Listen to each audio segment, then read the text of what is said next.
Are you looking for the best low-light camera? In this video we will look at some of the 5 best camera on the market.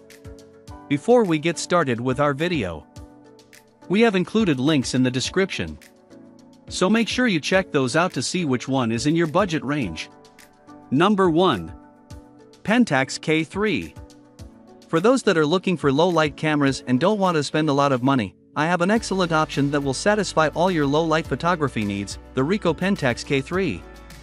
This camera will deliver great still low-light photography, and so much more as you will see in a few moments. When you check out its specs and features, you might not expect that the Pentax K3 is such an affordable camera. Starting from the most important, the Pentax K3 has a 24-megapixel APS-C size CMOS sensor that combines with the homegrown processing engine that delivers a great performance. The ISO range of this camera spans from 100 to 51,200 and it has 9 white balance presets, of which all of them look good. It has a contrast detect and phase detect hybrid autofocus system with 27 focus points and can shoot 8.5 frames per second in burst shooting mode. As a proper enthusiast DSLR, the Pentax K3 looks the part with a great ergonomic body that is a result of the great weight balance, deep hand grip, and textured thumb grip. Also, this camera is designed for outdoors, as it is storm and freeze-proof, so you can use this camera in extreme conditions. I should also mention that this camera has some nice enthusiast-level controls that are intuitive and deliver great creative freedom. During testing, I noticed that the Pentax K3 delivered a great photography experience, and during the low-light conditions, it proved itself powerful and useful. The metering and white balance performance was excellent and it eliminated the noise adequately, at least for its price. So if you want a good low-light camera without spending a lot of money, this is it. Number 2. Nikon D750. Coming up next we have the Nikon D750, which is a full-frame DSLR camera from the trusted manufacturer. It is one of the most capable models in the market, delivering a performance close to professional-level cameras out there, and the low-light results were pretty much exceptional. Let's take a closer look. The feature and specifications list of the Nikon D750 is pretty long and large, but I will take the main points from it that is needed for low-light performance. First off, this camera has a 24-megapixel full-frame CMOS sensor that works hand-to-hand with the EXP4 image processor. This camera has a good ISO range as well, one that spans from 50 to 51,200, which is more than enough, and it has 12 white balance presets that work rather well. To go along with all that, it has a contrast detect/phase detect autofocus system that has 51 number of focus points, and it does so quickly. It can also shoot 6.5 frames per second in the burst shooting mode without losing focus. Right upon unboxing I saw that this camera feels like it is capable of withstanding any form of abuse, and checking its construction confirms, since it has a magnesium alloy and carbon fiber combination in its construction.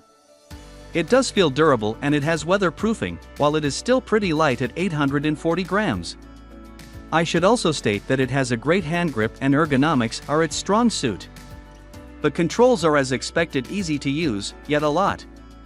They will deliver you plenty of creative control without a doubt. During 2 weeks of testing, I saw that the Nikon D750 was a beast, delivering sharp images with natural color and great exposure. Coming to our main point, the 91K pixel RGB metering sensor worked wonders, and combined with the plus or minus 5 EV exposure compensation was pretty much enough for delivering perfect performance at even high ISO settings. Number 3. Canon EOS 5D Mark III. Coming up next we have another excellent full-frame DSLR that will deliver you a great low-light performance at high ISO with super low noise, the Canon EOS 5D Mark III. If you know a thing or two about cameras, you might have heard that the Canon EOS 5D series has been one of the best, and the Mark III doesn't disappoint. This is a pretty powerful camera that will be enough for even professional photographers, and just by looking at the spec sheets and feature list you will see what I am telling you. It is packed with a 22MP full-frame CMOS sensor that works perfectly with the Digic 5 Plus image processor.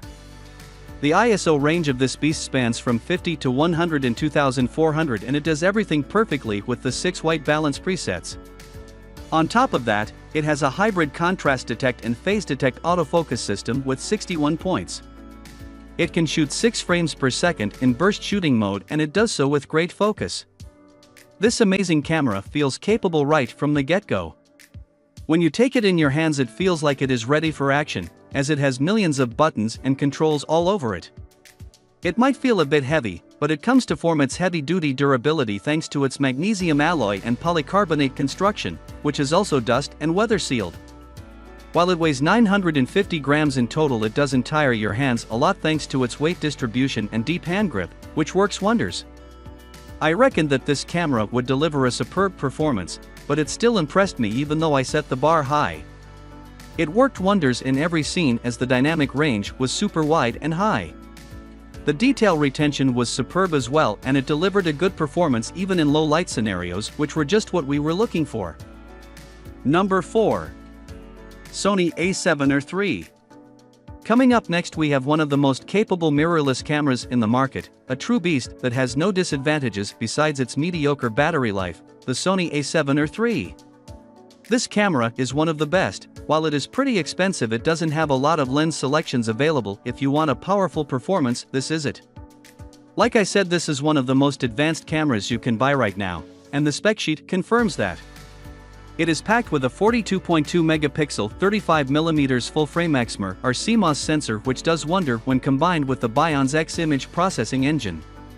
It can also shoot 10 frames per second at that quality while still keeping focus with the quick hybrid AF system with 399 points focal plane phase detect and 425 point contrast detect autofocus points. It also has a 5-axis image stabilization system with 5.5 stop exposure performance, definitely a beast. Like all mirrorless cameras in the market, this one is light and small compared to other ones in this list. However, it feels extremely premium and substantial when you hold it, thanks to the magnesium alloy construction with a weight of 657 grams. I should also state that the hand grip is pretty deep and you get a secure feeling from it. The controls are pretty interesting though, delivering a professional level of creative freedom. The image quality and the low light performance of this camera is excellent, as it has an ISO range that spans from 50 to 102,400, 15-stop dynamic range and 14-bit RAW shooting that makes this one a dream come true. Number 5. Nikon D850. On top of the list, we have the definite best camera for low-light photography, the Nikon D850. This camera will do everything from weddings to landscape, to action, and so much more. This is one of the most powerful ones I have ever seen. Let's take a closer look. This camera is packed with a 45.7 megapixel full-frame CMOS sensor that is combined with the X5 sensor that delivers a perfect performance. It has an ISO range that spans from 32 to 102,400, which is amazing, and it has 14 white balance presets that will help us in our quest. It also has a super powerful 151-point hybrid autofocus system that does wonders with the 7 frames per second burst shooting mode. This camera is pretty large, a huge beast to be honest, but if you want a professional level performance, you should know that. This camera has a magnesium alloy body with the best weather sealing in the market. It may weigh 1,005 grams in total, but it feels nice in hands with the deep hand grip and nice ergonomics. Weight distribution is great as well, as it is great overall. I found out that the controls are pretty complicated, but nothing that will bother an enthusiast. The performance of the Nikon D850 is super powerful and no one can compare with it, at least for the low light performance, as it delivers a great shooting experience. The noise wasn't a problem in the high ISO ranges, and overall it is one of my favorite cameras in the market.